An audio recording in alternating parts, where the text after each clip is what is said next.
Agora, irmão, nós vamos ter um discurso público com o seguinte tema: você vai sobreviver aos últimos dias. Quem vai fazer esse discurso para nós é o nosso irmão Emerson Roberto.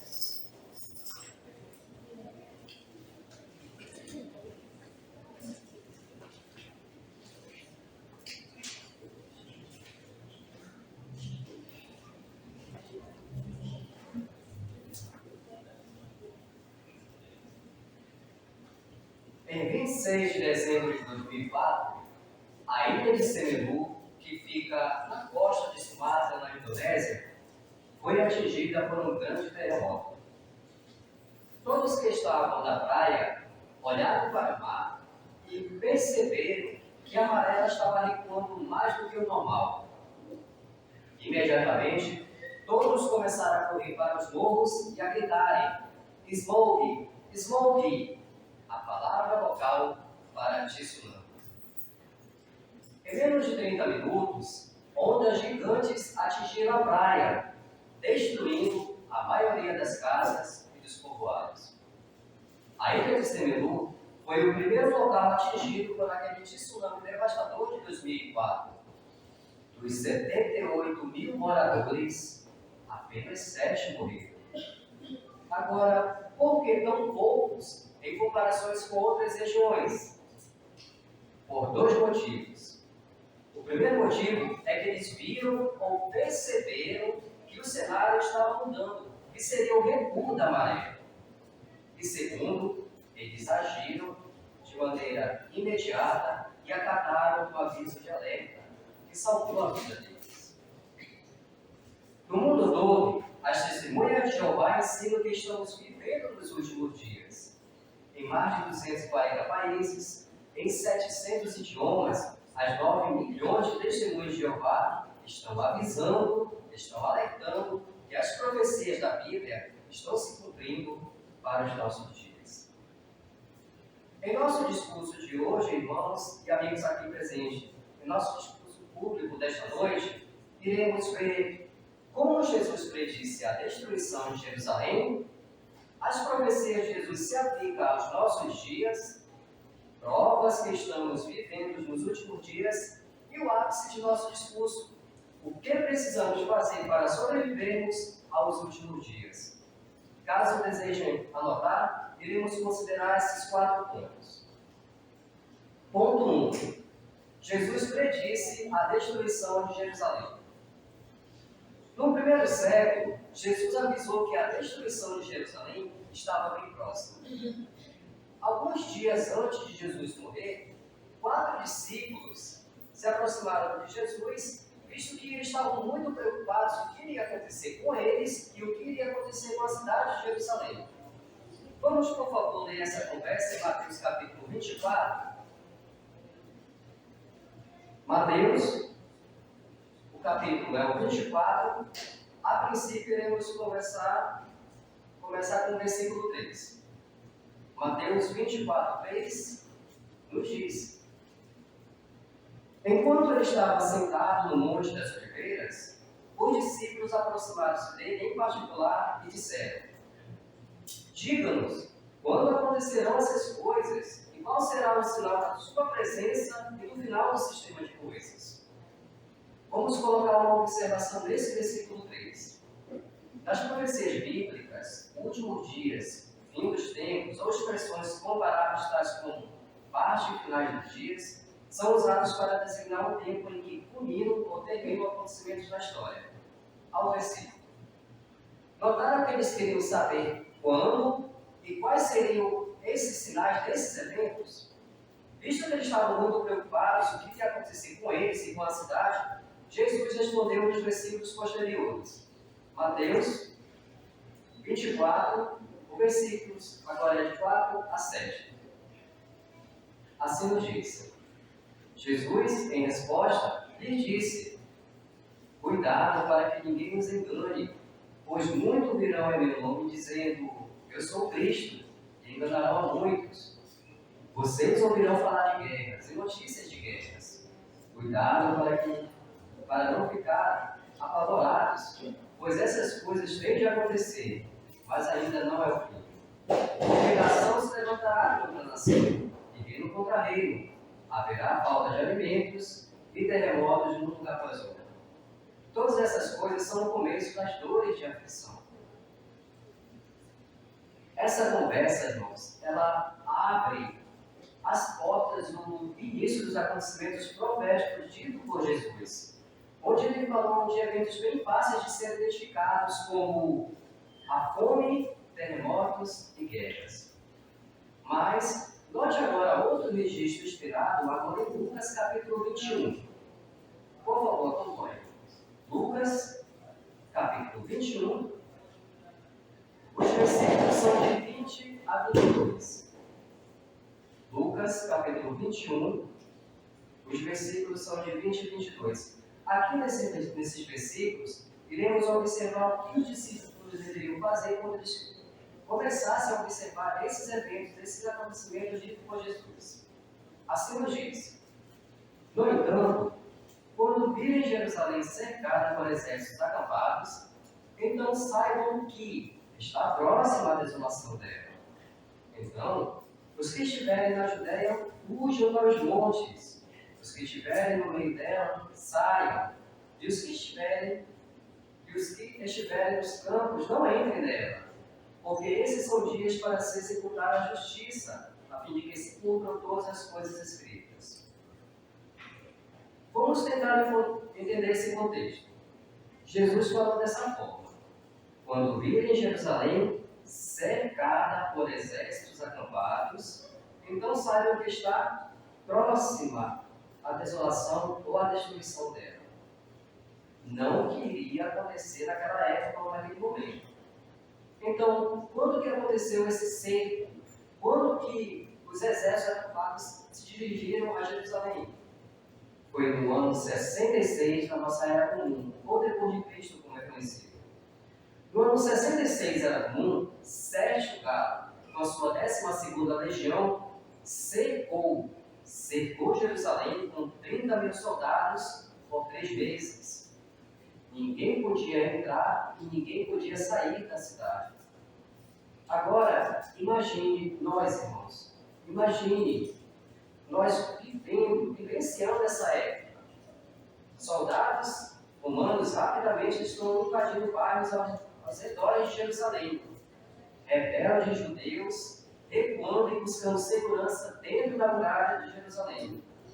Agora, a cidade inteira está ficando em pânico, está ficando um caos. Como será que nós iríamos se sair diante de tudo isso, reagir diante de toda essa situação?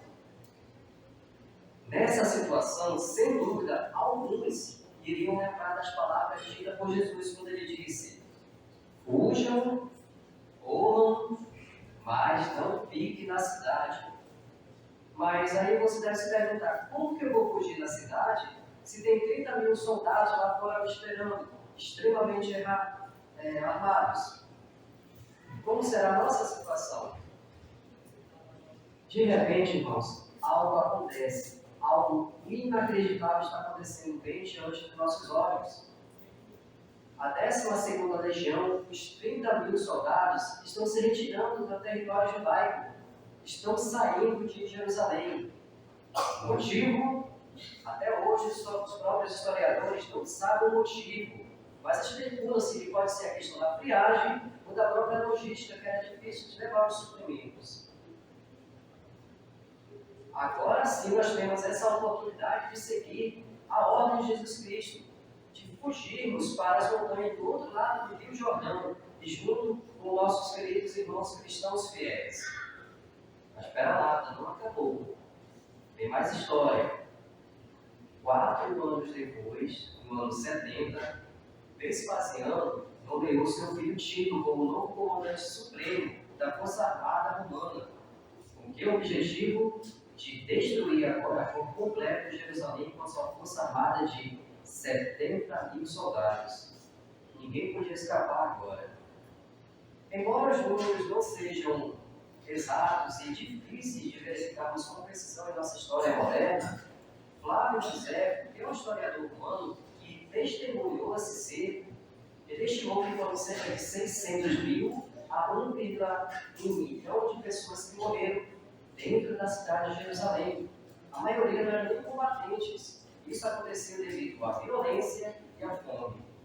E ele acrescentou: 97 mil judeus foram escravizados. Tácito, também, que é um historiador, sendo ele romano, falou que morreram cerca de 600 mil pessoas dentro da cidade de Jerusalém. Que situação, né? Assim, esse novo exército romano se dirigiu a Jerusalém e destruiu ela por completo. E chegamos, em últimos dias, à cidade de Jerusalém. Irmãos, o que aprendemos de todos esses acontecimentos, desses eventos preditos por Jesus no primeiro século? Aprendemos que a história confirma que a profecia de Jesus se cumpriu no primeiro século. Os que ouviram a palavra de Jesus tiveram muitas provas de que aquela profecia iria se cumprir. E por agirem com determinação e fé, os discípulos sobreviveram aos últimos dias de Jerusalém. Ponto 2. A profecia de Jesus se aplica aos nossos dias. Vimos que o cumprimento inicial das profecias de Jesus, dita em Mateus capítulo 24, iniciou-se no primeiro século. Em 1919, foi o ano em que o reino de Deus se estabeleceu. E Jesus se tornou rei desse governo de Deus. A partir de agora, iremos ver algumas profecias que se tornaram marcantes e até mesmo especiais para os nossos dias. O capítulo 6 de Apocalipse fala quando Jesus se tornaria rei. E quando isso acontecesse, haveria guerras, fomes e doenças na terra, mostrando a partir de agora que a profecia de Jesus teria um cumprimento muito maior. Jesus é retratado no capítulo 6 de Apocalipse como cavalgando um cavalo branco e recebendo sua coroa celestial, mas que haveria uma rápida piora das condições mundiais. E isso é relatado por 3 cavaleiros vindo logo atrás de Jesus Cristo, que representam a guerra, a fome, doenças e outras causas da morte. Ou seja, foi tirada a paz da terra. Mesmo escrito 25 anos depois da destruição de Jerusalém, o livro de Apocalipse tem uma similaridade muito grande com o livro de Mateus capítulo 24, que mostra cumprimentos proféticos para os nossos dias. E eis alguns eventos históricos e marcantes que aconteceram a partir de 1914 até os nossos dias. Lembrando que aqui só são alguns, há muito mais acontecimentos registrados na nossa história.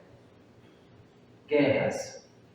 1914 a 1918, a Primeira Guerra Mundial, onde mais de 40 milhões de pessoas morreram. 1939 a 1945, não presenciamos a Segunda Guerra Mundial, onde 72 países envolvidos tiraram mais de 65 milhões de vidas, e a maioria eram de civis.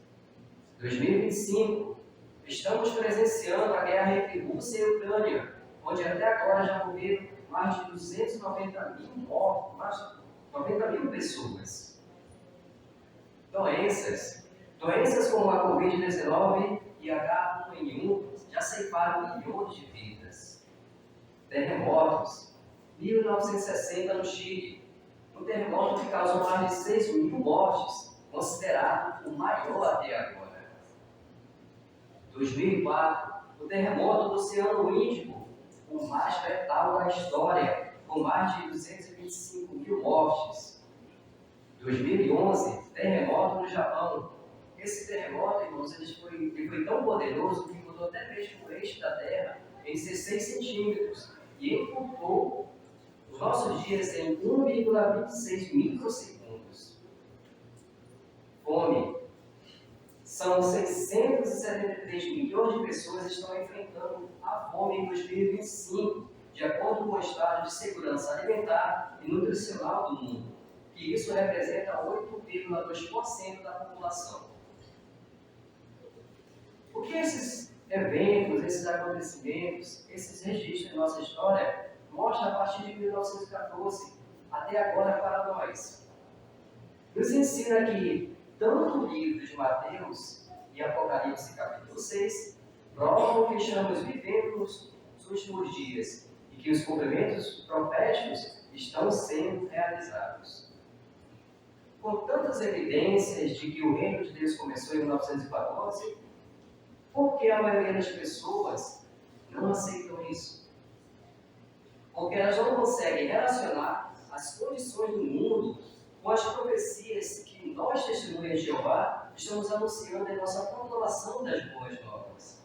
Jesus também disse que muitos não teriam o discernimento e não acatariam esses avisos, de acordo com Lucas capítulo 19, versículo 43 e 44. Ponto 3. Provas de que estamos nos últimos dias. Ponto 3. Provas que estamos nos últimos dias. O apóstolo Paulo usou a expressão últimos dias em sua segunda carta a Timóteo para descrever as ações ou atitude das pessoas e de como elas iriam se comportar em nossos dias. No capítulo 3, ele cita 19 condições das pessoas não muito sociáveis ou desagradáveis, citando algumas, por exemplo, como pessoas violentas, pessoas arrogantes, pessoas mais prazerosas do que amar a Deus, pessoas não dispostas a acordos e outras atitudes que não agradariam o nosso Criador. Vamos ler, por favor, esse texto de 2 Timóteo, capítulo 3. Segunda carta ao Timóteo, capítulo 3. O versículo é de 1 a 7.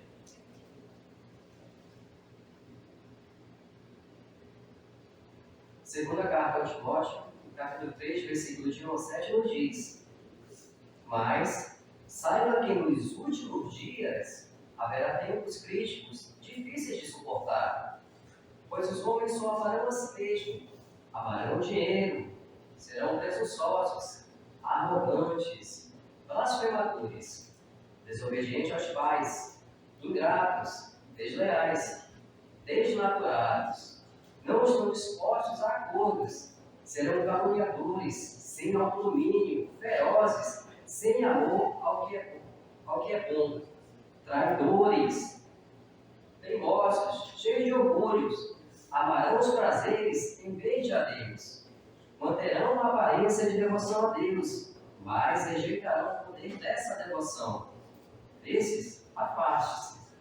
Dentre eles surgem homens que se introduzem ardilosamente nas famílias e cativam mulheres fracas, sobrecarregadas de pecados, movidas por vários desejos, as quais estão sempre aprendendo, sem nunca conseguir chegar ao conhecimento exato da verdade.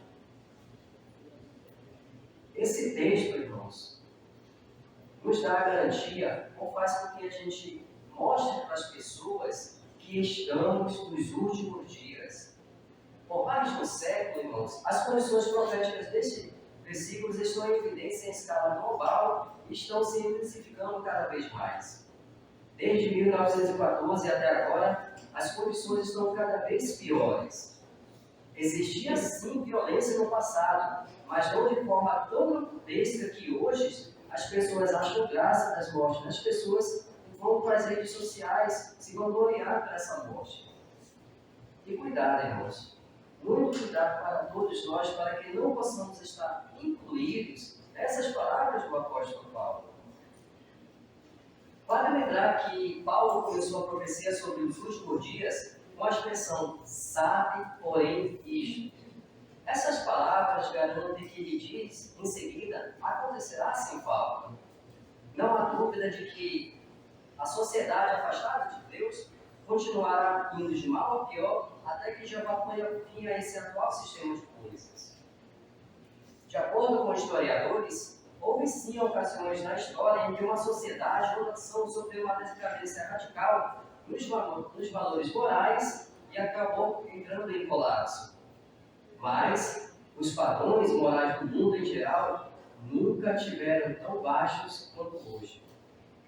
Muitas pessoas desconsideram o real significado por trás de tudo isso, mas essa é uma mudança sem igual em nossa época.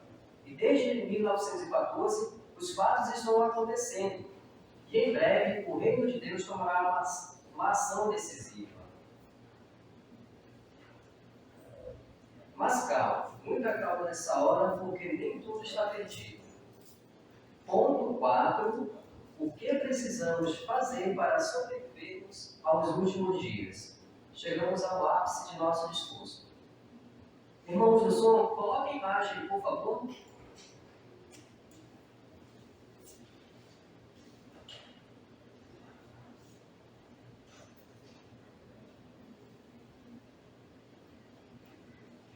Para sobrevivermos aos últimos dias, eis a resposta. Precisamos viver de acordo com o que Jeová diz, o que é certo e errado, e precisamos estar envolvidos em atividades espirituais, tanto na congregação como em casa. Para sobrevivermos aos últimos dias, eis a resposta. Precisamos viver de acordo com o que Jeová diz, o que é certo e errado, e precisamos estar envolvidos em atividades espirituais, tanto na congregação como em casa. E é exatamente isso que o apóstolo Pedro, em sua segunda carta, fala no capítulo 3, versículo 11 e 12, quando ele diz: visto que todas essas coisas serão dissolvidas dessa forma, pense em que tipo de pessoas vocês devem ser. Devem ser pessoas de conduta santa e praticar atos de devoção a Deus, ao passo que aguardem bem em mente a presença do dia de Jeová. Estamos realizando isso? Estamos vivendo a palavra de Jeová? Vejam as imagens, e isso somente aqui na nossa congregação. Como ficamos felizes em participar das profecias e estar envolvidos na palavra de Jeová. Obrigado, irmão Wilson. Obrigado. O apóstolo Pedro nos ajuda a ter um ponto de vista equilibrado ao meditarmos em profecias bíblicas. Ele disse para termos bem em mente a presença do dia de Jeová. A ideia aqui não é de descobrirmos a data e nem a hora em que Jeová vai trazer o seu julgamento, mas sim usarmos bem o tempo que nos resta para sermos pessoas de conduta santa e praticar atos de devoção a Deus. Em outras palavras, queremos agir de maneira correta e ter a certeza de que tudo que nós fazemos no serviço de Jeová é porque amamos Ele, porque temos uma grande gratidão por Ele. Mas precisamos prestar atenção, como o texto disse, prestar atenção a nós mesmos. Ter uma conduta santa envolve sermos limpos em sentido moral. E o que são atos de devoção a Deus? É tudo que fazemos na congregação, como assistimos às reuniões e a participação no ministério de campo. Também inclui outras atividades que outras pessoas não conseguem ver que nós realizando, como a oração em particular, o nosso estudo pessoal e nosso estudo em família. Como cristãos, sabemos que estamos vivendo no tempo do fim. E não nos surpreende que o mundo atual tenha ficado obcecado com as coisas que Jeová detesta, como a ganância, a depravação sexual e a violência. Assim, temos de levar a sério a amorosa exortação do apóstolo Pedro que acabamos de ler. Devemos blindar o nosso coração que não seja dominado por desejos errados. Inclui também ficarmos firmes contra aqueles que ficam intrigados com o nosso modo cristão e falam de nós de modo ultrajante. Como ficamos felizes, irmãos, em ensinar as pessoas que estamos vivendo nos últimos dias e que não será a destruição do nosso planeta, mas será uma limpeza contra toda a maldade existente neste mundo.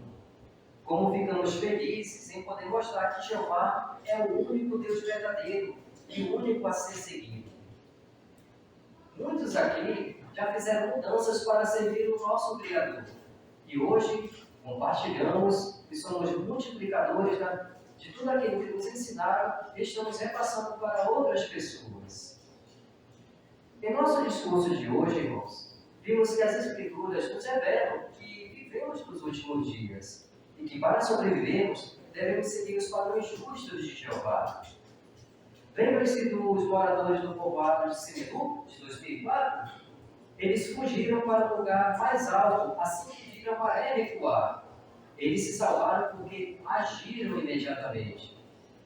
Não podemos determinar a data específica do fim da maldade desse atual sistema, mas podemos ouvir a voz de Jeová dizendo: venham, subamos ao monte de Jeová, a casa do Deus de Jacó. Ele nos instruirá sobre os seus caminhos, e nós andaremos nas suas veredas. Portanto, irmãos, é a hora, e agora é, de agirmos com determinação e permanecermos firmes. Só assim conseguiremos sobrevivermos aos últimos dias.